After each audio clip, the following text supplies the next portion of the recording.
I remember standing there for a moment longer than I should have, my hand still hovering near the doorbell as if pressing it again might change what had already happened.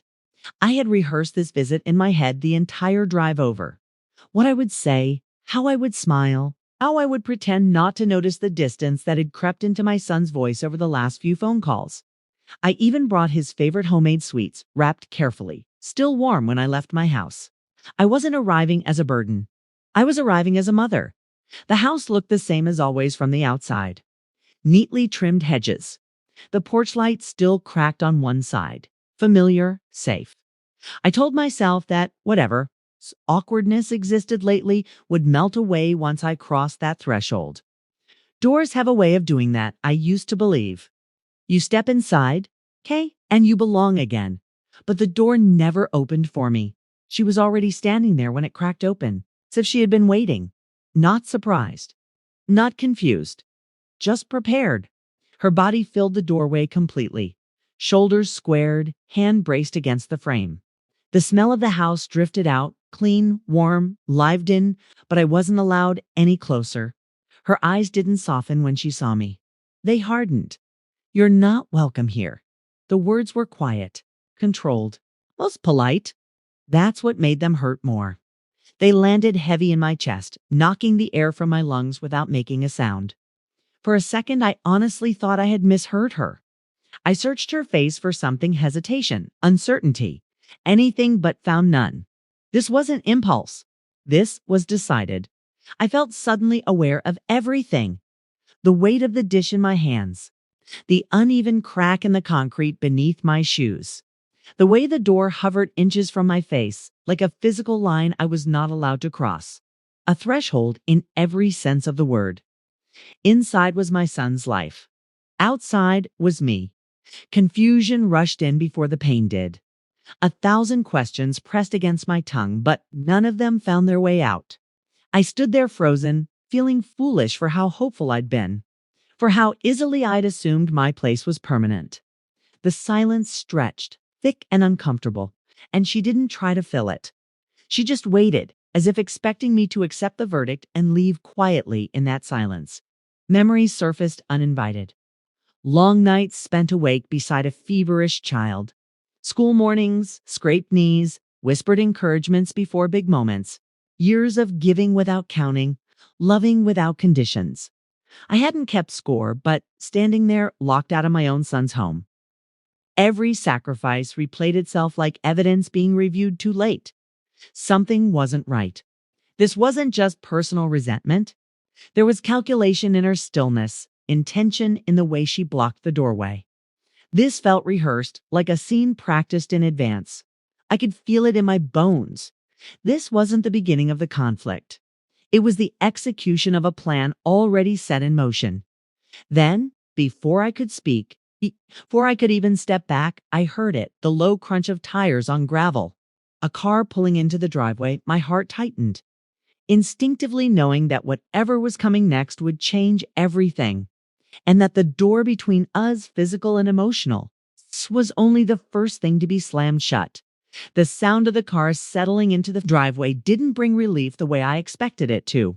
Instead, it tightened something deep inside my chest, the kind of tension that comes when hope arrives too late.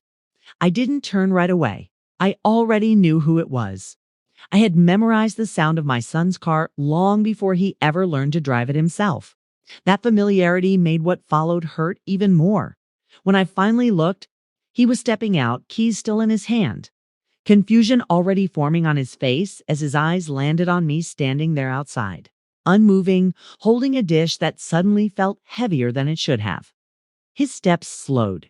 His brows knit together, not with anger, but with surprise, then something else I couldn't quite place. Guilt, maybe, or fear. For a brief moment, there was only silence again, the kind that hums in your ears. He glanced from me to the doorway, where his wife still stood firm, her body angled protectively, possessively. The space between them felt charged, like a conversation had already taken place without me. I realized then that I was late not just to the house, but to something that had been unfolding behind my back. He asked what was going on, his voice lower than usual, careful. I watched his posture shift as she leaned in, murmuring something I couldn't hear. Whatever she said made his shoulders tense. He didn't look at me right away after that. When he finally did, his eyes didn't meet mine fully. They skimmed past like he was afraid of what he might see there. I knew that look. I had seen it once before, years ago when he was younger and hiding a mistake. Back then, it meant he needed help. Now it felt like he was bracing himself to disappoint me. He spoke slowly, choosing each word as if stepping through glass. Things were complicated, he said. Not bad, just complicated. That word hung in the air, vague and hollow. Complicated enough to leave your mother standing on the porch. Complicated enough to let someone else decide who belonged and who didn't. I studied him carefully then. The way he rubbed his jaw when he was stressed.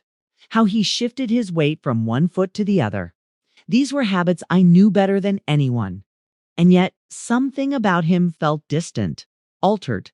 Like someone had quietly rewritten the rules of his life and he was still trying to follow them. There was a flicker of defensiveness when I didn't respond right away, as if he expected anger. But anger wasn't what I felt. It was something heavier. A slow, sinking realization that I was no longer standing on equal ground. I wasn't being argued with, I was being managed. He gestured toward the door eventually. It's an invitation that didn't quite reach his eyes. It felt conditional, fragile, like it could be taken back at any second. I understood then that stepping inside wouldn't mean being welcomed. It would mean accepting a new position, a smaller one. And as I stood there weighing whether love was supposed to feel like this, I couldn't shake the sense that something far bigger than hurt feelings was at play, something already set in motion, quietly tightening its grip around all of us, Stepping inside after that moment felt strange, like walking into a memory that no longer recognized me. The air was familiar, but the warmth was gone, replaced by a quiet distance I couldn't explain.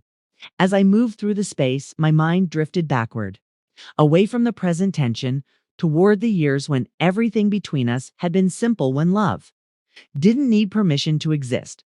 There was a time when it had only been the two of us. I remember the early mornings most clearly. The house would still be dark, the world outside silent. And I would sit at the edge of the bed calculating what I could stretch. What bill could wait, what I could quietly do without. I never let him see that part. To him, mornings smelled like breakfast and safety. To me, they smelled like resolve. I learned early how to carry exhaustion without letting it spill. Money was always tight, but pride never was. I learned to mend instead of replace, to save instead of spend, to smile instead of complain. When he needed new shoes, mine waited. When school trips came up, I found a way. I missed opportunities without naming them as losses, no second thought, no resentment. At least, not then. Love made those choices feel invisible. There were nights I sat beside his bed long after he'd fallen asleep, listening to his breathing even out. My mind racing with worries I never voiced. I worried about the world hardening him too early. I worried about failing him in ways I couldn't yet see. But I also felt pride, quiet, steady pride when he grew kinder, smarter, more independent. Each milestone felt like proof that the sacrifices meant something. I remembered the way he used to talk to me late at night. When the house was quiet and his guard was down, dreams, fears, questions about the future. I was his safe place then. The one he trusted to listen without judgment, to steady him when uncertainty crept in. Somewhere along the way, those conversations stopped. I hadn't noticed exactly when. Change rarely announces itself. It just settles in as I stood there now, surrounded by a life he'd built without me at the center. I wondered when closeness turned into obligation. When love became something that could be weighed, negotiated, limited.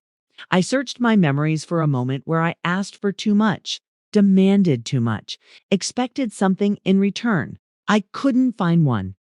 All I remembered was giving and doing it gladly. Yet here I was, carefully watched, carefully handled as if my presence carried risk. That realization cut deeper than the words spoken at the door. It suggested that the past I cherished had been quietly rewritten in someone else's narrative. that my sacrifices were no longer acts of love, but inconveniences to be managed. Still, even in that ache, something stubborn remained, a truth that refused to disappear. Whatever had changed, whatever was being decided behind closed doors, my love for my son had never been conditional, and that, I sensed, was exactly why I had become a problem. As I looked around, feeling the weight of years pressing against the present, a faint unease settled in an intuition that the past wasn't just being forgotten, it was being used. And I hadn't yet seen how the house had its own rhythm, one I no longer seemed to move in step with. Voices softened when I entered a room, conversations breaking off mid-thought like fragile threads snapped too quickly. I told myself it was coincidence at first. People pause when others walk in. It meant nothing. But repetition has a way of sharpening instinct, and after the third time, silence began to feel deliberate. I noticed it most in the evenings. The light would dim, the rooms settling into that quiet hum that usually invites honesty. Yet I found myself on the edges of it. From down the hallway, murmurs slipped through half-closed doors. My son's voice lowered, unfamiliar in its caution, hers precise and measured. I couldn't hear words clearly, only fragments carried on breath and tone. Concern, urgency, control. Each whisper felt like a message not meant for me. Even when my name hovered just out of reach, when I asked simple questions, I was met with smiles that didn't linger, reassurances that felt rehearsed. I was told not to worry, that I was reading too much into things, that stress had a way of distorting perspective. The implication was subtle but consistent. The problem wasn't what was happening, it was how I perceived it. Doubt crept in quietly, making me question my own instincts, my own memory of how closeness used to feel. I watched my son closely then, how he avoided my eyes when certain topics surfaced, how his phone never left his side, screen tilted away, calls taken in other rooms. He moved like someone trying not to wake a sleeping house, careful with every step. This wasn't peace. It was containment. One afternoon, while the house was unusually still, I noticed a stack of papers on the dining table.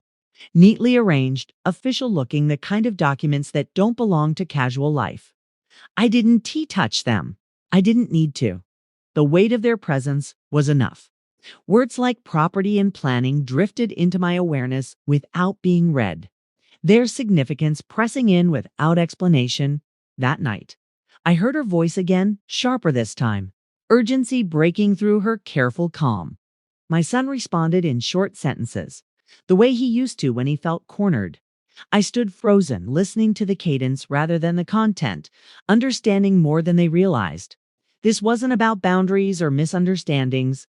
This was strategy, and I was at the center of it without being invited into the conversation. Isolation has a particular sound. It's not loud. It's the absence of reassurance, the quiet rearranging of loyalty. I felt it settle over me slowly, each unanswered question another layer. I was made to feel intrusive for noticing, burdensome for asking, unreasonable for remembering how things once were. The more I tried to hold on, the more elusive honesty became. And beneath it all, a cold realization took shape. Whatever was being decided had momentum. It had language, documents, whispered agreements. It moved forward whether I understood it or not. Love, I was beginning to see, had been quietly replaced by calculation. As I lay awake that night, listening to the house breathe around me, one thought refused to leave. Doors weren't just being closed to keep me out. They were being closed to keep something hidden. And soon, whether I was ready or not, I would find out exactly what that was. Asterisk. Asterisk. The truth didn't arrive all at once. It leaked out slowly, like something that had been under pressure for too long. I could feel it building in my son long before he spoke, his silences stretching, patience thinning, his eyes carrying a weight he no longer knew how to hold. The house felt tighter those days, as if the walls themselves were listening, waiting for a confession they already knew was coming. It happened late, when exhaustion had worn his defenses down. No raised voices, no dramatic outburst, just a quiet collapse. He sat across from me, hands clasped the way they used to be when he was nervous as a child. And for a moment, I saw him not as a husband, not as a man navigating complicated loyalties, but as the boy who once came to me when the world felt too big. He told me there were documents, plans, decisions that had been discussed, without me in the room, but very much about me. Words like protection and security were used, dressed up as responsibility. He spoke of advice given, concerns raised, risks calculated. I listened carefully, piecing together meaning from what he avoided more than what he said. It wasn't hard to understand once the outline appeared. I wasn't family in those conversations. I was a variable dot. There were fears. He admitted fears that my presence meant uncertainty, that my role in his life came with implications they didn't want to face.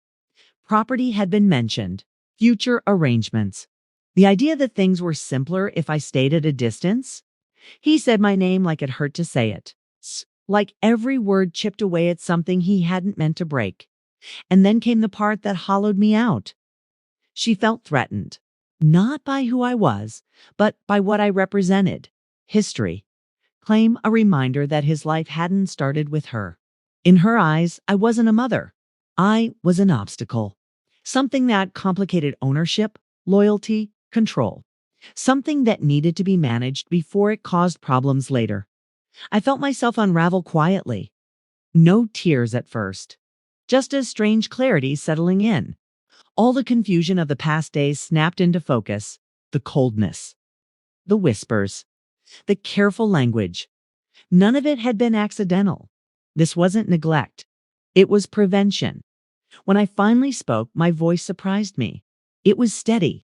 I asked him if he believed what was being said about me. He didn't answer right away. That pause told me everything. Love hadn't disappeared, but it had been outweighed. And knowing that hurt more than anger ever could. Something inside me broke then, but something else formed in its place. The pain sharpened into understanding.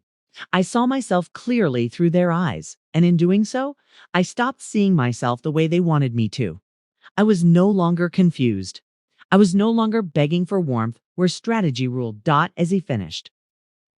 One final detail surfaced. A timeline quietly mentioned a sense of urgency behind all of it.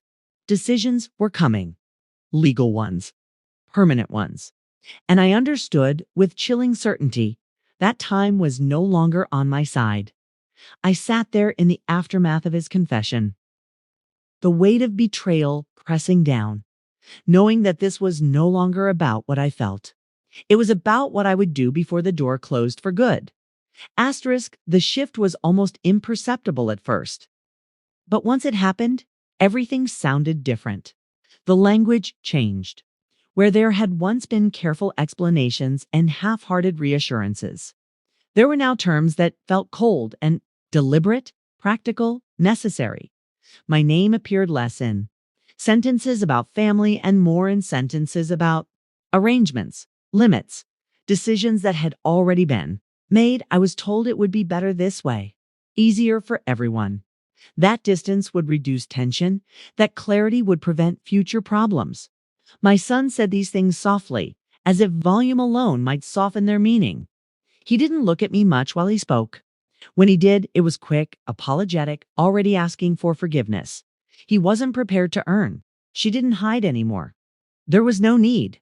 Her confidence settled in like ownership, each word precise, each pause intentional. She spoke of boundaries with the certainty of someone who knew they would be enforced. What had once felt like suggestion hardened into instruction. I understood then that this wasn't about compromise. It was about removal.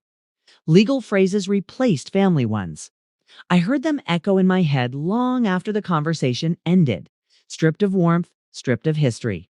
I was being written out carefully, officially, as if years of love could be erased with enough formality. And my son said nothing to stop it. His silence became agreement, his stillness a signature without ink. When it was time to leave, there was no dramatic farewell, no raised voices. Just a quiet understanding that something irrevocable had taken place. I gathered my things slowly, deliberately, refusing to rush this final act of belonging. Each step toward the door felt heavier than the last. The house that once welcomed me now watched me go without protest. Outside, the streets stretched out empty and indifferent. Doors closed behind me with a sound that lingered longer than it should have. I stood there for a moment, breathing in the night air, feeling the full weight of what had been taken: access, trust. A place I thought could never be revoked. Humiliation settled in after the shock wore off, followed closely by grief, not just for what I had lost, but for what had been revealed. The realization that love, when left undefended, could be overruled, that history could be deemed inconvenient, that a mother could become expendable. And yet, beneath the devastation, something else stirred. Quiet, steady, unannounced. I straightened without thinking, wiping my hands on my coat as if clearing dust from a long journey. I didn't turn back. I didn't need to. Whatever they believed they had finished, whatever they thought they had secured, felt unfinished to me as I walked away. The emptiness of the street mirrored the calm settling in my chest. Not peace, not yet, but resolve. The kind that forms only after everything else has been stripped away. I understood then that being pushed out was not the same as being powerless. And as the distance between me and that house grew, one thought followed me steadily into the dark. This wasn't the end of the story. It was only the point where silence stopped protecting them. The quiet that followed was unlike the silence I had known before. It wasn't heavy with rejection or sharp with loss. It was open, spacious, for the first time since I had been pushed out. I was alone without feeling observed, evaluated, or managed. The silence didn't press against me. It waited. In that stillness, my thoughts began to slow, then sharpen. Moments replayed themselves not emotionally this time, but logically. The careful phrasing, the urgency disguised as concern, the way decisions had been rushed forward as if time itself were an enemy. What they hadn't expected was that distance would give me clarity instead of fear. I began pulling out what I still had: old folders, documents I hadn't touched in years, papers no one thought about anymore because they assumed they no longer mattered. Back then, they were just precautions, things done quietly when trust felt safe. Now, they felt deliberate, solid, proof that the story they were telling themselves wasn't the whole one. I made a few quiet calls, not emotional ones, not confrontational, just questions asked carefully, framed as curiosity rather than challenge. Each answer filled in a missing line. Each confirmation strengthened the outline of something they had overlooked. Their plan relied heavily on assumptions about me, about what I knew, about how I would respond. What surprised me most wasn't what I discovered. It was how calm I felt discovering it. Panic had already burned itself out, leaving behind something steadier. I wasn't reacting anymore. I was assessing. And I realized then that clear thinking was far more threatening than anger ever could be. They had seen me as predictable, emotional, easy to sideline once pressure was applied. They mistook patience for ignorance, love for weakness. They believed I would accept the version of events handed to me and quietly retreat, grateful for whatever scraps of dignity remained. But grief has a way of stripping illusions away. When everything familiar is taken, what remains is truth. And the truth was simple. I still had choices. I still had agency. I didn't need permission to exist within my own story. As the realization settled, something shifted inside me, not loudly, not dramatically. It was quiet resolve, the kind that doesn't rush, the kind that waits until timing matters more than emotion. I wasn't interested in reacting to what they'd done. I was interested in what came next. By the time I stood up, the decision had already formed. Not as a threat, not as revenge, as direction. Whatever followed would happen on my terms, shaped by clarity instead of fear. They believed the door had closed behind me. They didn't realize I'd stopped knocking. I didn't announce my return. I didn't call ahead or ask for permission. I arrived the same way truth always does, quietly, without warning, carrying weight whether anyone was ready or not. The house looked unchanged, but I felt different approaching it, steadier, no longer shrinking beneath its walls. When the door opened this time, there was no practiced firmness in her stance. Surprise flickered first, then irritation. My son appeared behind her, tension already etched into his posture. I stepped inside without waiting to be invited. Not defiantly, just decisively. The air tightened immediately, as if the house recognized conflict even before words formed. I didn't raise my voice. I didn't need to. Calm has a way of unsettling people who expect emotion. I spoke slowly, deliberately, letting each truth settle before the next arrived. I didn't accuse. I clarified. I named what had been done, how it had been framed, and why it failed to erase me the way they assumed it would. My son struggled then. I saw it in his eyes, the collision of loyalty and consequence, finally unavoidable. He tried to explain again, but his words unraveled under their own weight. For the first time, he was forced to hear how silence had functioned as agreement, how hesitation had still caused harm. That realization landed heavily, and he couldn't look away from it. She attempted control, but it slipped. The precision in her tone cracked, urgency seeping through the edges. Her arguments shifted, becoming defensive, then sharp. The mask she wore so confidently faltered as the balance of power changed. Strategies rely on certainty, and certainty doesn't survive exposure. What followed wasn't explosive in sound, but it was devastating in impact. Years of unspoken truths surfaced, not shouted, but stated. Love confronted fear. Possession confronted history. And in the middle of it all stood my son, finally understanding that neutrality had never existed here. Choosing nothing had still been a choice. I felt grief then, not fresh, but deep. The kind that mourns what could have been if courage had arrived sooner. But grief didn't weaken me. It anchored me. It reminded me why I was standing there at all. When the moment came, the choice was clear. There was no compromise left to negotiate. No version of this that allowed everything to remain the same. My son spoke last, his voice quiet, altered. Whatever he decided would carry cost, and he finally understood that. I didn't wait to hear justification.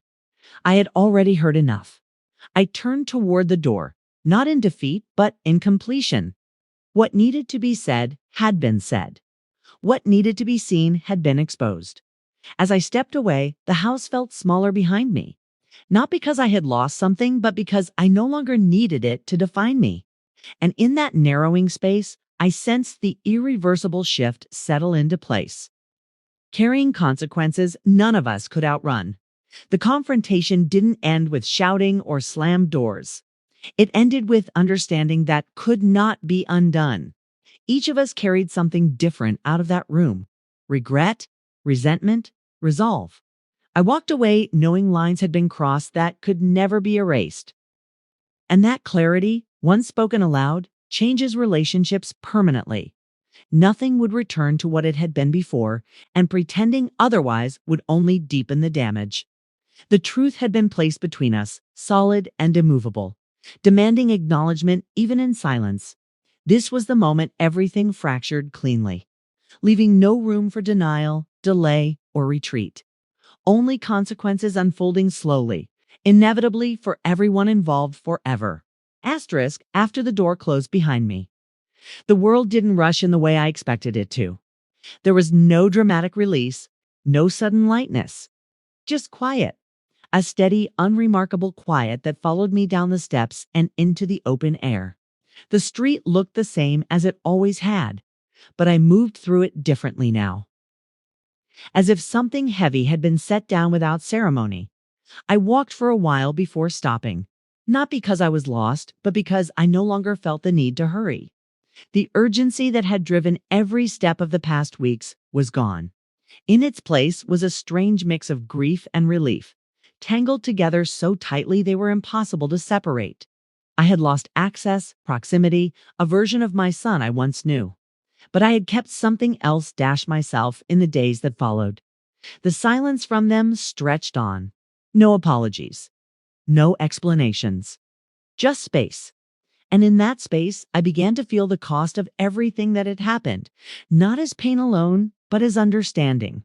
Choices had been made on all sides, some out of fear, some out of love, some out of convenience, none without consequence.